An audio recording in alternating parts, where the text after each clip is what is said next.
Most people assume retirement requires hitting one specific magic number before they're allowed to stop working.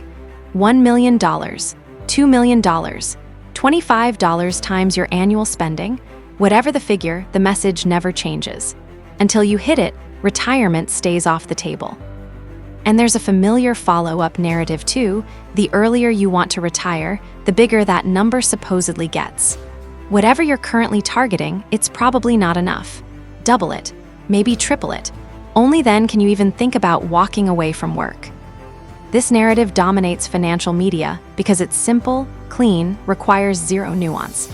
And critically, it generates endless anxiety that keeps people clicking, watching, and wondering if they'll ever actually reach freedom. But here's what the real research shows, research that most financial content conveniently skips because it complicates that tidy narrative. If you're willing to accept one simple assumption, you could potentially retire years earlier with dramatically less money, in some cases, 50% less than what traditional models suggest. Just one assumption. That's it. And it's not some exotic strategy, market timing, leveraged investing, or crypto speculation. It's simply accepting that your spending might flex a little based on market conditions, exactly the way every real retiree in history has actually behaved. Today, we're walking through the math step by step, using real research, real numbers, and real data.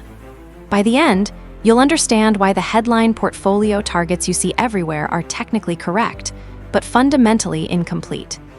Respecting the traditional model first. Before we challenge it, we need to actually understand the traditional model. The 4% rule comes from research published in 1994 by financial advisor Bill Bengen. He asked a simple question: how much could a retiree pull from a balanced portfolio each year, adjusted for inflation, without running out of money over a 30-year retirement? After testing every historical 30-year stretch going back to 1929, including the Great Depression, 1970s stagflation, market crashes, and extended bear markets, Bengen found that a 4% initial withdrawal rate survived every single worst-case scenario. Here's how it works. Take 4% of your portfolio in year one of retirement, then adjust that dollar amount for inflation each year after. Start with $1 million, and you withdraw $40,000 in year one. If inflation runs 3%, you withdraw $41,200 in year two. And so on, until you die or hit 30 years, whichever comes first. This research changed retirement planning forever. For the first time, retirees had a framework backed by actual historical data instead of guesswork. But here's the part that rarely gets explained clearly. The 4% rule sizes your required portfolio around the maximum withdrawal you'll ever need, not the average withdrawal across your whole retirement. It doesn't naturally account for Social Security, creating an income floor later in life. It ignores the fact that spending typically drops as retirees age. It assumes zero flexibility, the exact same inflation-adjusted dollar amount every single year, regardless of what the market's doing. In short, it solves for the absolute hardest version of the retirement problem, and then applies that same hard solution forever, even after the problem gets dramatically easier. Why this distinction changes everything. Take a couple planning to retire at 60 with $90,000 in annual spending. Social Security will kick in with $60,000 combined starting at 67. Until then, their portfolio has to cover everything. After 67, the portfolio only needs to fill a $30,000 gap. Using the strict 4% rule, their required portfolio equals $90,000 divided by 0.04. That's $2.25 million. That's the number they've been told they need. That's the number causing them anxiety. That's the number dictating when they're allowed to retire. But here's what the 4% rule completely misses. The first 7 years are a known, finite bridge, not a permanent retirement funding need. Once Social Security kicks in, the portfolio's burden drops by 2/3. The entire problem fundamentally changes at age 67, but the 4% rule treats it as identical forever. Now let's introduce one assumption and watch the math transform. What if this couple accepted that their spending might flex modestly based on market conditions? Not drastic cuts, not poverty-level sacrifices, just acknowledging that if markets dropped 20% early in retirement, they might delay a big trip, pause some discretionary spending for a bit, or skip an inflation adjustment for a year. This is genuinely how every retiree in history has actually behaved. Research from David Blanchett at PGIM DC Solutions and Michael Fink at the American College of Financial Services confirms this again and again. People adapt. When markets struggle, spending naturally tightens. When markets recover, spending bounces back. The traditional model pretends humans don't adapt. It assumes rigid, robotic behavior that's never actually existed. The research has already moved past 4%. Bill Bengen himself just updated his own research. In his 2025 book, published by Wiley, he revised the safe withdrawal rate upward to 4.7%, based on expanded asset class diversification, a 17.5% jump from his original 4% figure. As Bengen put it in a recent CNBC interview, retirees still limiting themselves to 4% withdrawals are cheating themselves a little bit. The creator of the 4% rule is now telling people his original number was too conservative. But the research goes even further. Morningstar's 2025 State of Retirement Income Report, their most comprehensive annual study, recommends a starting safe withdrawal rate of 3.9% for retirees wanting completely fixed, inflation-adjusted spending with a 90% success rate over 30 years. But that same research also found that flexible strategies can push the starting withdrawal rate up to 5.7%, nearly 50% higher than the traditional model. Read that again. The same research institution, using the same methodology, found you could potentially withdraw 5.7% instead of 3.9% simply by accepting some spending flexibility.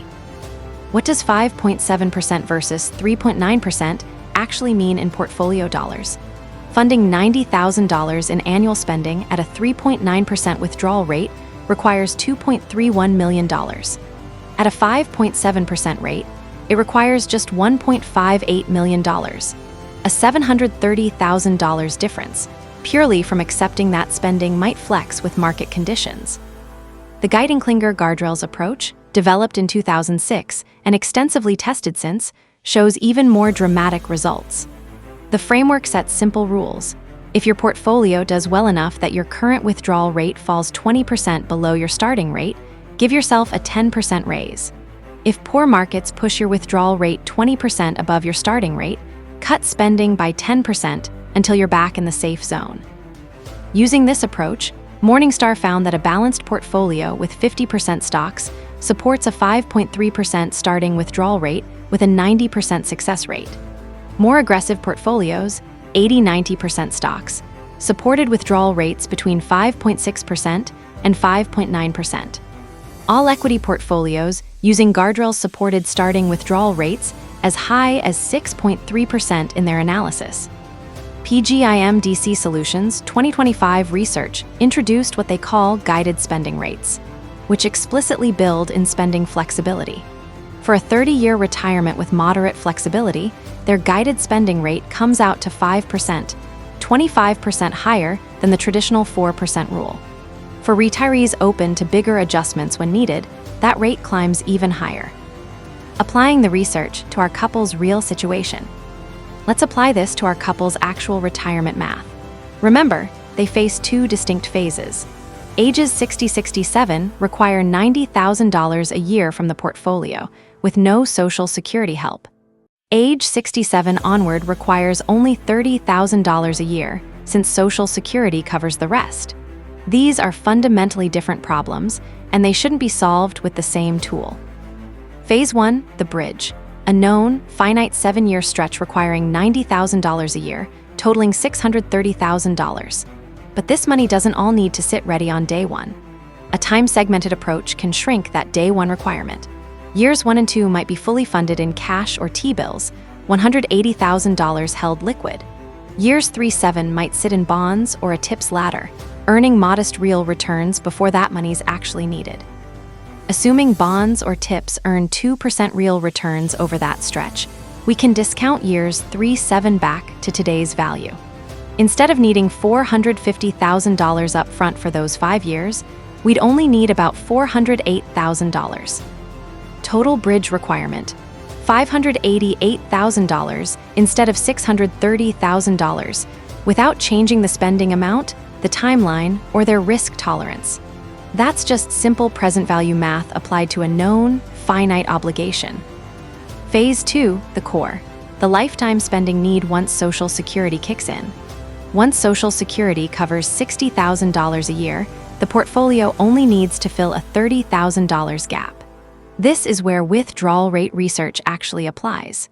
Using the traditional 4% rule, covering that $30,000 gap requires a $750,000 core portfolio. But remember the updated research. Using Benjamin's revised 4.7% rate, the core portfolio drops to about $638,000. Using the Geitenklinger guardrails approach at 5.2%, it drops to about $577,000. Using dynamic spending research at 5.5%, it drops to about $545,000. Using the most flexible assumptions from the research, around 6%, the core portfolio might only need to be $500,000. Here's another key insight. You don't need the full core portfolio ready on day 1 of retirement. You only need it ready by year 7, when the bridge ends and the core starts providing lifetime income. If we assume that core portfolio earns a modest 5% real return during those 7 untouched bridge years, we can discount the core requirement back to age 60. A $500,000 core portfolio needed at age 67, discounted back 7 years at 5% real growth, requires only about $355,426,000 at age 60. Now let's combine both phases. Bridge requirement at age 60, about $588,000. Discounted core requirement at age 60, about $355,426,000. Total portfolio needed at age 60, roughly $943,000 to just over $1 million. Compare that to the original $2.25 million the traditional 4% rule suggested. This couple could potentially fund the exact same lifestyle, $90,000 in real spending throughout retirement, on just 42–45% of the portfolio they were told they needed. That's a gap of over $1.2 million. Not through risky strategies, not through market timing, and not through unrealistic assumptions. Simply by breaking retirement into its actual phases, acknowledging that Social Security provides an income floor, and accepting that spending might flex modestly with market conditions. Flipping the question, what if you already have $2.25 million? Now let's flip this analysis around. What if someone has already accumulated the traditional target? If this couple has $2.25 million, the amount the 4% rule says they need to retire at 60, when could they actually retire earlier? Let's apply harsh assumptions. 0 portfolio growth during the bridge years, 0 flexibility, maximum pessimism on returns. At $90,000 in annual spending, how many years could they fund before age 67 while still arriving with enough core assets? If they retired at 55, they'd spend $1.08 million over 12 years to reach 67, leaving roughly $1.17 million. If they retired at 53, they'd spend $1.26 million over 14 years, leaving roughly $990,000. If they retired at 50, they'd spend $1.53 million over 17 years, leaving roughly $720,000. Remember, the flexible research suggests they only need $500,600,000 at age 67 to cover that $30,000 annual gap for life. Under these deliberately harsh, zero growth assumptions, this couple could potentially retire at 53 and still arrive at 67 with enough assets. Retiring at 55 leaves a substantial surplus.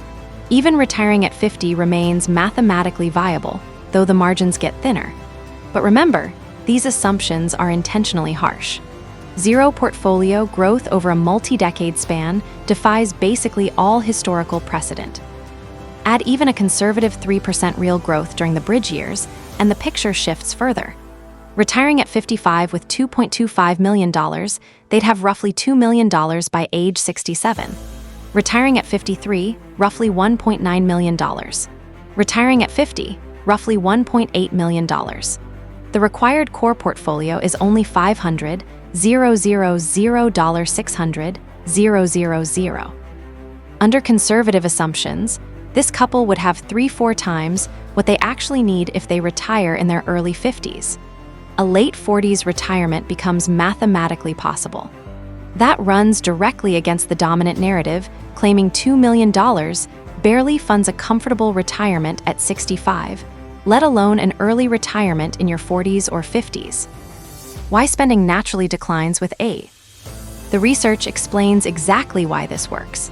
David Blanchett's research on what he calls the retirement spending smile found that real retirement spending decreases roughly 1% a year through early retirement, accelerates to about a 2% annual decline through the middle decades, then slows back down in the final years. That pattern means a retiree starting with $100,000 in annual spending might only be spending about $74,000 in real terms by their mid-80s, nearly a 26% drop from where they started. Healthcare costs do rise later in life, but the research consistently shows those increases don't fully offset the declines in travel, entertainment, home maintenance, transportation, and other discretionary spending. The traditional 4% rule assumes constant real spending forever. Reality shows a steady decline, with a modest uptick near the end that still, for most retirees, never climbs back to the original spending level. There's another important behavioral finding here too. Blanchett and Fink's 2024 and 2025 research found that retirees spend guaranteed lifetime income, Social Security, pensions, annuities, far more freely than they spend from their investment portfolios. Their analysis found that every dollar converted into guaranteed income results in roughly double the actual spending compared to an equivalent dollar sitting in a portfolio. In other words, retirees aren't afraid to spend their Social Security checks. They're afraid to spend down their portfolios. This behavioral pattern means a lot of retirees end up dying with far more money than they actually needed, having denied themselves trips, experiences, and enjoyment simply because they couldn't bring themselves to draw down the accounts they spent decades building. The traditional models completely miss this behavioral reality. They assume retirees will spend exactly what the math allows, when in fact the research shows most retirees dramatically underspend relative to what they could actually afford. Important caveats to keep in mind. A few caveats worth flagging. This analysis assumes Social Security remains stable. The program does face funding challenges, though current projections suggest even a worst-case scenario, where the trust fund depletes and no legislative fix happens, would only reduce benefits by about 23%. For most planning purposes, assuming some reduction, maybe 20-25%, is a reasonably conservative approach. This analysis also assumes the couple's combined Social Security benefit of $60,000, which is realistic but above the national average. Social Security Administration data shows the average retired worker receives about $2,071 a month as of January 2026, roughly $24,850 a year. A couple with two earners at average benefit levels would collect around $50,000 combined. Higher earners with strong work histories can reach $60,000 or more. Your specific numbers will vary based on your own Social Security estimates, desired spending level, current age, and risk tolerance, but the underlying principles stay the same. The real takeaway: segment retirement into distinct phases instead of treating it as one giant, uniform problem. Recognize that Social Security or pensions create an income floor that shrinks the portfolio burden later in life. Accept that real spending typically declines as retirement progresses. Understand that even modest spending flexibility can dramatically increase your sustainable withdrawal rate. The 4% rule was genuinely revolutionary research that served millions of retirees well, but it solves for the absolute worst-case scenario and then applies that same solution permanently, even once the problem becomes dramatically easier. Real retirement doesn't actually work that way. Income changes, spending changes, people adapt, and markets move through cycles of expansion and contraction. When you break retirement into its real phases, account for guaranteed income sources, allow for modest flexibility, and factor in the natural decline in spending over time, the math stops being terrifying and starts being empowering. You may not need nearly as much as you've been told. You might already be much closer to financial freedom than you realize. The question isn't whether this math holds up. The research is consistent and clear across multiple institutions and decades of data. The real question is whether you're willing to plan based on how retirement actually works, instead of how the simplified models assume it works. Run your own numbers. Question the assumptions you've been carrying around. Don't assume one rigid rule applies forever, unchanged, across every phase of a multi-decade retirement. The stakes make the extra analysis worth it. And the potential payoff, retiring years earlier or retiring with dramatically less anxiety, makes understanding this math one of the most valuable financial exercises you'll ever do. Your retirement freedom may be a lot closer than the headlines suggest. The math is there whenever you're ready to see it.